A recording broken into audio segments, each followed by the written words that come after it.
Iran पर बहुत बड़े हमले की तैयारी कर रहे ट्रंप। एबोला वायरस से 80 लोगों की मौत। ईरान को गोला बारूद नहीं देगा चीन। ट्रंप के बाद चीन क्यों जा रहे पुतिन। इजराइल लेबनान में हुआ सीज फायर।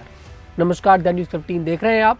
मैं हूं आपके साथ तनुज दीक्षित। आप सभी का बहुत बहुत स्वागत है हमारे खास प्रोग्राम दुनिया के हालचाल में। दुनिया के हालचाल में आज इन बड़ी खबरों पर विस्तार से चर्चा करते हैं और शुरुआत करते हैं डोनाल्ड ट्रंप के उस पोस्ट से जिसने ईरान, इजराइल और पूरी दुनिया की टेंशन बढ़ा दी है। दरअसल अमेरिकी राष्ट्रपति डोनाल्ड ट्रंप ने फिर से ट्रुथ सोशल पर एक पोस्ट किया है जिससे मध्य पूर्व में तनाव बढ़ गया है। ट्रंप ने लिखा, यह तूफान से पहले की शांति थी। उन्होंने एक तस्वीर भी शेयर की जिसमें वह अमेरिकी नौसेना के जहाज पर खड़े हैं। उनकी उंगली आगे की तरफ इशारा कर रही है। पीछे ईरानी जहाज और नावें दिख रही हैं। यह पोस्ट अमेरिका और ईरान के बीच बढ़ते विवाद से जोड़ा जा रहा है। दोनों देशों में सैन्य और राजनीतिक तनाव लगातार बढ़ रहा है। होर्मुज जलडमरू मध्य दुनिया का बहुत महत्वपूर्ण समुद्री रास्ता है। यहाँ कोई भी गड़बड़ी पूरी दुनिया के तेल सप्लाई पर असर डाल सकती है। ट्रंप के इस पोस्ट से लोग डर रहे हैं कि हालात और खराब हो सकते हैं। वहीं कांगो में एबोला वायरस ने फिर कहर ढाया है। पूर्वी कांगो के इतूरी प्रांत में अब तक करीब 80 लोगों की मौत हो चुकी है। सैकड़ों संदिग्ध मरीज मिले हैं। स्वास्थ्य विभाग बड़े स्तर पर जांच और संपर्क ट्रेसिंग कर रहा है। जांच में एबोला का दुर्लभ प्रकार बुंडीबुगियो वायरस पाया गया है। यह साल 1976 के बाद कांगो में एबोला का 17वां बड़ा प्रकोप है। स्थानीय लोग बहुत डरे हुए हैं। बुनिया शहर में रोज 2-3 लोगों का अंतिम संस्कार हो रहा है। पहला केस एक नर्स का था जो अप्रैल में आखिरी में अस्पताल में मर गई। एबोला उल्टी, खून और पसीने से फैलता है। बुखार, दर्द और लूज मोशन और कमजोरी मुख्य लक्षण है। लोगों से कहा गया है कि जिन लोगों को ये बीमारी हो रही है उन लोगों से दूरी बनाकर रखें।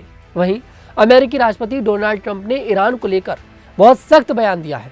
उन्होंने कहा है कि अब ईरान के सामने सिर्फ 2 रास्ते बचे हैं, या तो समझौता करो या तबाही झेलो। ट्रंप अपनी चीन यात्रा के आखिरी दिन फॉक्स न्यूज को दिए इंटरव्यू में बोले कि ईरान खत्म हो चुका है। अगर वह जंग रोकने के लिए डील नहीं करता तो उसे बहुत भारी नुकसान उठाना पड़ेगा। अमेरिका कभी भी ईरान को परमाणु हथियार नहीं बनाने देगा। ट्रंप ने बताया कि चीनी राष्ट्रपति शी जिनपिंग से बातचीत हुई। जिनपिंग भी ईरान और अमेरिका के बीच डील चाहते हैं और मदद की पेशकश की है। दोनों का मानना है कि ईरान के पास परमाणु हथियार नहीं होने चाहिए। ट्रंप ने कहा कि चीन ईरान को हथियार नहीं देगा। अमेरिकी सेना ईरान के खार्ग द्वीप को सिर्फ 4 से 5 मिनट में नष्ट कर सकती है। इस बार का ऑपरेशन इराक या वियतनाम जैसे लंबे युद्ध नहीं होगा, बल्कि छोटा और तेज युद्ध होगा। वहीं अमेरिकी राष्ट्रपति डोनाल्ड ट्रंप के चीन दौरे के ठीक बाद अब रूसी राष्ट्रपति व्लादिमीर पुतिन 2 दिन के लिए चीन जा रहे हैं। ट्रंप की यात्रा खत्म होने के एक दिन बाद क्रेमलिन ने ये घोषणा की। पुतिन चीन के राष्ट्रपति शी जिनपिंग से मुलाकात करेंगे। दोनों नेता रणनीतिक साझेदारी और आपसी सहयोग बढ़ाने पर बात करेंगे। वैश्विक और क्षेत्रीय मुद्दों पर भी चर्चा होगी। बैठक के बाद दोनों देश संयुक्त बयान जारी कर सकते हैं। पुतिन चीन के प्रधानमंत्री ली कियांग से भी मिलेंगे। इस मुलाकात में दोनों देशों के बीच व्यापार और आर्थिक सहयोग पर चर्चा होगी। ट्रंप का यह दौरा करीब 10 साल बाद किसी सिटिंग अमेरिकी राष्ट्रपति का चीन दौरा था। इससे ताइवान, व्यापार और ईरान जैसे महत्वपूर्ण मुद्दों पर बात हुई। शी जिनपिंग ने ताइवान को लेकर अमेरिका को साफ चेतावनी दी। ट्रंप ने बाद में कहा कि वे अभी ताइवान को हथियार देने का फैसला नहीं कर पाए हैं। दोनों नेताओं ने ईरान और होर्मुज जलडमरू मध्य पर भी चर्चा की। ट्रंप का कहना है कि शी जिनपिंग भी मानते हैं कि ईरान के पास परमाणु हथियार नहीं होने चाहिए और जलडमरू मध्य खुला रहना चाहिए।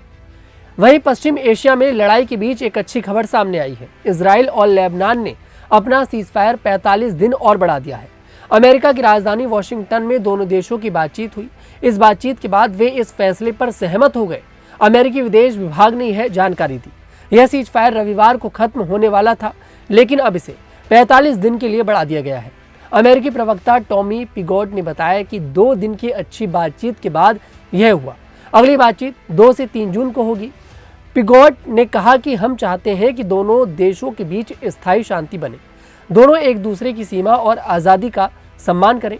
दूसरी तरफ ईरान और अमेरिका इजराइल के बीच अभी तनाव है, लेकिन अमेरिकी राष्ट्रपति डोनाल्ड ट्रंप ने कहा कि पाकिस्तान के प्रति अच्छी भावना दिखाते हुए उन्होंने ईरान के साथ सीजफायर पर हामी भरी है। उन्होंने ईरान पर और हमले करने से इनकार कर दिया है। आज की दुनिया के हालचाल में इतना ही। मैं तनुज दीक्षित आपसे मुलाकात करूंगा, तब तक के लिए हमारे साथ देखते रहिए न्यूज़ 15।